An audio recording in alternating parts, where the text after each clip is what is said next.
Bana RDC, bana kin, bana ya Grand Mboka, tozana ba faire siko ya sika. Ba faire oyo, nomoko boko comprendre ango, e uti na maloba oyo grand leader na biso Etienne Tshisekedi alobaki mokolo wana lobi. Bana RDC boyo kisanga isonité, surtout bino bana kin, boyo kisanga isonité. Donc ceux qui totali vrai makambo yo, eza liloba moko ikuba. Vrai liloba donc eza affaire koza bikoza.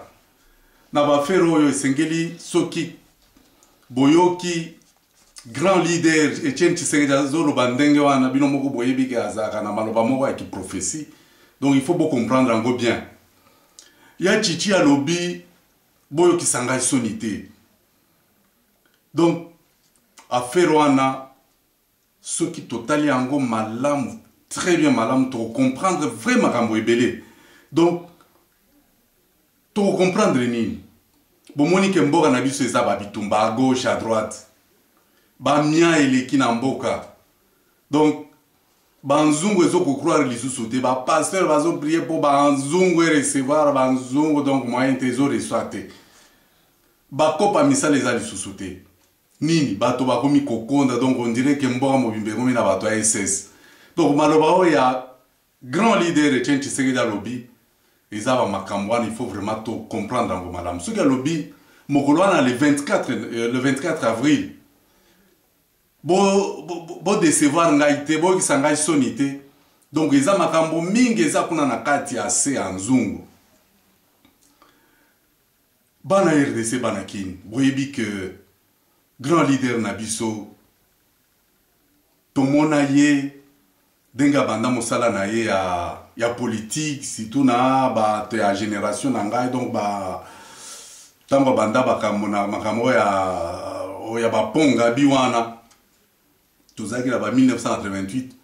Donc biso to vivre tant wana zaki moi jeune siko ya koli akomi koko bomona bino moko ndenge nini a souffrir na mboko oyo bazo kangaye ba baramoto bazo beta ye ba ku ba nzimbi bino moko bomona ba photo wana. Donc ama kilanzo to mobimba donc torture moyen te. Donc aza mutu moko azo kufela mboka na biso. Donc ya kota makambo ba commerce te ayebi pe kutu yango te ayebi makambo ya makambo na te. Alors il faut to comprendre azana makambo moko kitoko koyebisa biso mokolo wana. Mokolo wana eza ndenge nini?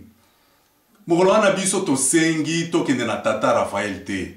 To ko senga pe banyama wana bazana pouvoir te. Donc eza nde na biso révolution na biso moko makasi biso moko nde to sali ke non mokolo wana le 24 avril to zala na stade Raphaël. To senga ki sale na oyo na Inter baboya. Alobi te bino boku bino donc boza bokoki kokota kuna te likambo te totiki toke na fikin baboy lisusu. Oh to lui me makambo eza ndenge nini. Bon donc tata Raphaël biso tozo kende na ndenge na biso na ba marque na biso. Donc vieux chichi alobi ndenge wana. Donc il faut to comprendre cette situation wana. Situation wana eza donc biloko moko eza mai moko ya sika eza kuna na kati. Donc ce qui générique na biso donc ye ya chichi générique na biso alobi tokende. Donc il faut toje o makambo wana rappeler ngai bata moko boye o ya kala. Donc na ba Israël kuna ezaka ba madata o bata o ya ba fête o ya Pâques. Yesu donc alingi akita na Jérusalem au ta Galilée akita Jérusalem. Oh sikoyo ba master na yo azana bango wana ba 12 alobi mais grand prêtre soki okiti kuna ba ko bare yo. Donc basi ba ina yo kuna mabe kuna na Jérusalem. Donc moyen te soki ka ba moni yo bakangi yo. Oh yesu alobi ke non nga nazo kita nga ndo nazo lia Pâques na ngai nde na Jérusalem. Donc na ba disciple nyonso wana kozaki disciple moko Thomas alobi non eza ndenge wana te biloko yo grand prêtre azoloba ke tokita kuna il faut tondimela ye parce que tomona ba miracle ebele. Donc lokola alobi tokende kaka kuna Donc ce qu'il faut tokufa kaka ndenge wana. Omoni. Donc de wana il faut to vivre. Donc peuple wana ezali peuple moko ya ba peuple moko ya il faut mona bat. Donc Thomas boyebi bien ga lingaka amona kaka bat. Alors bat wana nde yango tokomona toko vivre yango le 24 avril. Bana kin bana RDC nazolo bana kin parce que ça kin de finale. Makambo yoko banda à l'est, à l'ouest, à wana poto tout ça mais ceux qui ne bougeaient te moyen te. Alors bana RDC pona nini photo kende na stade Tata Raphaël Mokoloana dimanche le 24 avril 2011 Mokolo ya Pâques. Avant na komakuna bobo tuna ngai pona nini boyini Joseph soki Joseph soki Kanambe alias Joseph ani boyini ye et pas na biso to lobaka lusanzu ezali donc ba eza donc na bokoko na biso ana izaka maloba oyo mutu abimisaka po azwa raison de balobaka lusanzu. Alors lusanzu na biso eza ndenge nini pona nini tozo s'attaquer na petit oyo aye bomoni ke tozo s'attaquer na ye bon bato mingi balobaka ndenge wana biso toza mabe tozo attaquer ye aza osala ba mandat na ye aza mutu moko ba vota problème eza kuna te ba président mingi bakende pe batiki ba mandat toza na ba Algérie kuna ba soki ba Tunisie ba Égypte ba président bazaki na mandat be ba Keït eza ndenge wana. Alors pona nini tozo s'attaquer na mwana oyo problème eza ndenge nini mwana oyo azo violer constitution. Donc ceux qui ont violé la constitution loi na biso ezolobaki au salissé on appelle atteinte à la sûreté de l'État. Atteinte à la sûreté de l'État ezalaka na peine de mort. Donc bakosambisa yo même te eza peine de mort. Donc alors asali nini na constitution bomoni bien que ndenge azo changer yango à partir de 2006 makambo basinga na San City a boyi que non ngai deuxième tour to kota fara na Jean-Pierre Bemba te. Oh ndenge nini balobi ndenge constitution dezoloba bon bolikambo te batango ya lobi non bakambo te tour wana isili donc kata ye moko donc moyen te donc azo moni de makambo wana ya désordre donc azo nommé ba commissaire des zones na ba marque na ye donc asala makambo oyo il na moto donc akokolongola ba magistrat ya kitoko ati oyo ya ba faux wana.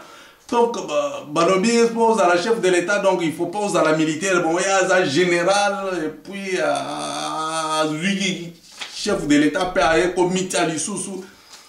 Azo signé un contrat dans Dengue Naye, na ba chinois, na tekimbo, na ba chinois, donc, ba pèse pour ba salaba, maman, asphalte, mike, pour ba kosa biso, donc, ba la réunion, c'est côté na ba kosa, que kotonga kuna, ceux qui wa biso, qui ba Tanzanie, ceux qui wa bito yibi kuna te.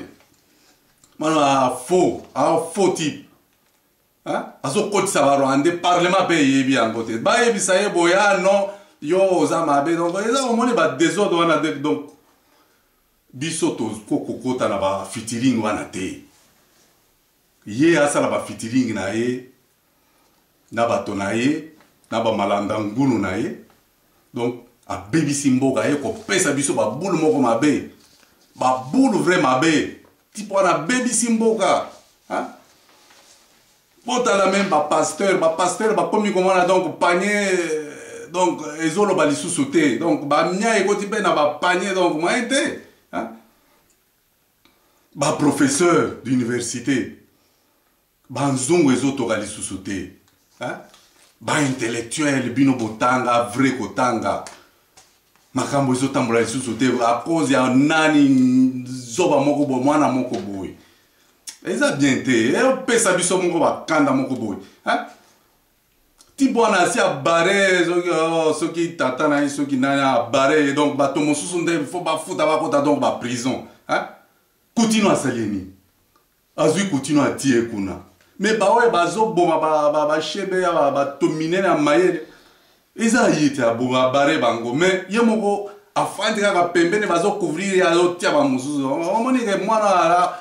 donc lusanzo na biso yango a respecter ko aza vrai mabe alingaka même te basala ba enquête oyo tolobi même mort ya nani ya Laurent Désiré Kabila soki bolandi discours na ye nani interview oyo bapoza ye na journaliste oyo nani Zaidman à répondre Ningalobi qui a commencé à tirer le premier. Donc, ezaki échange à Bakou entre Laurent Désiré Kabila na Batoana. Ah, papa, bozo kosanani.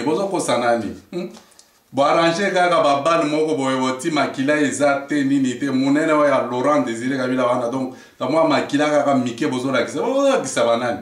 Donc eza ba faux batomo donc bino bozo vivre bien. Maintenant si ko ba mususu nde ba banda ko futa donc makambo wana biso toboy nango. Donc bino ba intellectuel quand même bon totanga quand même ndenge wana bino ba intellectuel bino pe hein. O tangi na pasi. Okoli na pasi.